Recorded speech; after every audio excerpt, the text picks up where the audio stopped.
የኤሌክትሪክ መሰረተ ልማት ግብዓቶችን የሚያቀርቡ ሀገር በቀል አምራቾች በዘርፉ የሚታዩ የጥራት ጉድለቶችን ፈጥነው ማረም እንዳለባቸው የኢትዮጵያ ኤሌክትሪክ አገልግሎት አስታውቋል። በኢትዮጵያ ኤሌክትሪክ አገልግሎትና በሀገር በቀል አቅራቢዎች መካከል ከፍተኛ የፍላጎትና የአቅርቦት ክፍተቶች እንዳሉም ተገልጿል። በችግሮቹ ዙሪያ የኢትዮጵያ ኤሌክትሪክ አገልግሎት ከሀገር በቀል ኤሌክትሪክ መሰረተ ልማት ግብዓት አምራቾችና አቅራቢዎች ጋር ለመምከር ዛሬ ባዘጋጀው መድረክ ላይ የተገኘው ጌታውን አንጭሶ ዝርዝር ዘገባ አዘጋጅቷል። ዮሐንስ አበረ እንደሚከተለው ያቀርበዋል። የኢትዮጵያ ኤሌክትሪክ አገልግሎት የኃይል መቆራረጥ ችግሮችን ለመቅረፍ ብሎም ተጨማሪ ማስፋፊያዎችን ለማካሄድ የሚያግዙ የኤሌክትሪክ መሰረተ ልማት ግብዓቶችን ከሚያቀርቡ የሀገር በቀል አምራቾችና አቅራቢዎች ጋር በዛሬው ዕለት ውይይት አድርጓል። አገልግሎቱ ትራንስፎርመርን፣ የኤሌክትሪክ ሽቦዎችና ኮንክሪት የኤሌክትሪክ ምሰሶዎችን ጨምሮ ሌሎች የኤሌክትሪክ መሰረተ ልማቶችን ከሚያቀርቡ 97 ከሚሆኑ የሀገር በቀል አምራቾች ጋር በቅንጅት እየሰራ እንደሚገኝ ተገልጿል። ተቋሙ ከሀገር በቀል የኤሌክትሪክ መሰረተ ልማት ግብዓቱ አምራቾች ጋር መስራት ከጀመረ ወዲህ የዘርፉን ግብዓቶች ከውጭ ለማስገባት ይወጡ የነበረ የውጭ ዛሬዎችን በከፍተኛ ደረጃ መቀነስ የቻለ ቢሆንም የፍላጎትና የአቅርቦት አለመጣጣም ችግሮች አሁንም እንዳልተፈቱ ነው የሚነገረው። መሬት ውስጥ ተቀባሪ የሆኑ የተለያዩ አይነት ኬብሎች አሉ።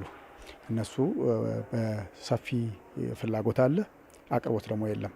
አሁን እንግዲህ በከተማ ውስጥ በአገሪቱ ውስጥ ባሉ ዋና ዋና ከተሞች የኮሪደር ልማት እየለማ ነው። አይተ ከሆነ የተለያዩ ፒቪሲዎች እየተቀበሩ ነው።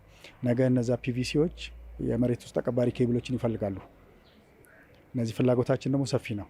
በዛ ዙሪያ ላይ ደግሞ እየቀረቡ አይደሉም። የኢትዮጵያ ኤሌክትሪክ አገልግሎት የሚጠቀማቸውን ማናቸውንም የኤሌክትሪክ ግብዓቶች በሶስተኛ ወገን በማስፈተሽ ጥቅም ላይ እየዋለ ይገኛል ያሉት የኢትዮጵያ ኤሌክትሪክ አገልግሎት ሰፕላይ ቼን ዲሬክተር ተስፋዬ መገርሳ የሀገር በቀል የኤሌክትሪክ መሰረተ ልማት ግብዓት አምራቾች በሚያቀርቧቸው መሰረተ ልማቶች ላይ የሚታዩ የጥራት ችግሮችን ፈጥነው እንዲፈቱ የሚያደርጉ አቅጣጫዎችም በውይይት መድረኩ ላይ ተጠቁመዋል። አምርተው ያቀርባሉ። ከፍተኛ ወጪ አውጥተውበት የእኛን የጥራት ደረጃ ማያሟሉ ከሆነ ግን ስለምንጠል ሪጀክት ስለምናደርግባቸው ያ ደግሞ የመንግስት ሀብትና የህዝብ ሀብት የወጣበት ነው። ስለዚህ ያን ከመደረጉ በፊት በጥንቃቄ ስታንዳርዱን መሰረት ያደረጉ እቃዎችን እንዲያቀርቡ ነው አመላካች ነገሮችን እያቀረብን ያለ ነው ማለት ነው። በውይይቱ ላይ ወደ 29 የሚደርሱ የትራንስፎርመር አምራች ኩባንያዎችን ጨምሮ የተለያዩ የኤሌክትሪክ ማሰራጫና ማከፋፈያ ግብዓቶችን የሚያቀርቡ ተቋማት የተገኙ ሲሆን የኢትዮጵያ ኤሌክትሪክ አገልግሎት ያነሳቸውን የጥራት ችግሮችን ለመፍታት እንደሚሰሩ ገልጸው በአገልግሎቱ በኩል መፍታት የሚገባቸው ነጥቦችንም አነስተዋል። የግብዓት አቅርቦት ችግር አለብን። የግብዓት አቅርቦት ችግር ካለው ሃርድ ካረንሲ ጋር ካለው ምንዛሬ ጋር በየቀኑ መቀያየሩ ጋር ትልቅ ችግር ሆነብናል። 10% ነው አድቫንስ የሚሰጡት። አድቫንስ 10% ምንም የሚያሰራ ነገር የለም። ስታንዳርድ አለው 30% ነው ሀገሪቷ ላይ እየተከፈለ ያለው። ያንን ሚት ማድረግ አለባቸው። አሁን ላይ ወደ 55% የደረሰውን ሀገራዊ ኤሌክትሪክ ተደራሽነት ሽፋን በጥራትና ባልተቆራረጠ መልኩ ለተጠቃሚዎች ተደራሽ ለማድረግ የሀገር በቀል አምራቾች የሚያበረክቱት ድጋፍ ከፍተኛ ነው ያሉት የኢትዮጵያ ኤሌክትሪክ አገልግሎት አምራች ኩባንያዎች በሚያቀርባቸው ምርቶች ላይ የሚደረገውን የጥራት ፍተሻ ጉዳይ ለድርድር እንደማይቀርብም ነው በውይይቱ ላይ አጽንኦት የተሰጠው። ከውጭም የሚገቡ እቃዎች ቴስት ሳይደረጉ አይገቡ እና ኳሊቲ ላይ ምንም ኮምፕሮማይዝ የሚደረግ ነገር የለም። ስፔሻሊ ባስቀመጥነው ኳሊቲ ላይ ስፔሲፊኬሽን ኤሪያ ከአሶሲዬሽኖች ጋር ልንነጋገር እንችላለን።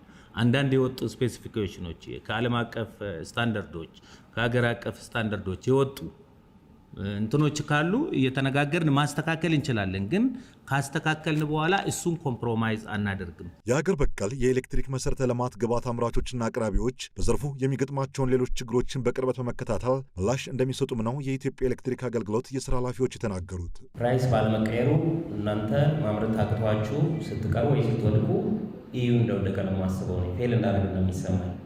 ምክንያቱም የኤልኤምኢ ኮስቶች ፕራይሶች አሉ በየጊዜው ሲጨምሩ ፍላክቹዌት ሲያደርጉ ከከረንሲ አንጻር ያለው ነገር እያዩ ራስን አፕዴት ማድረግ በጣም ወሳኝ ነው። ቅድም የተሰጡ ኢንፑቶችን ወስደን እሱ ማሻሻያ መስራት ይኖርብናል። ጊዜውን የዋጀ ዋጋ መቅረብ መቻል አለበት። የሀገር በቀል አምራቾቹ አቅማቸውን ይበልጠው ማጎልበት ከኢትዮጵያ አልፎ ወደ ተለያዩ የዓለም ሀገራት ጭምር ምርቶቻቸውን ወደ መላክ መሸጋገር ይጠበቅባቸዋል መባሉን ሰምተናል።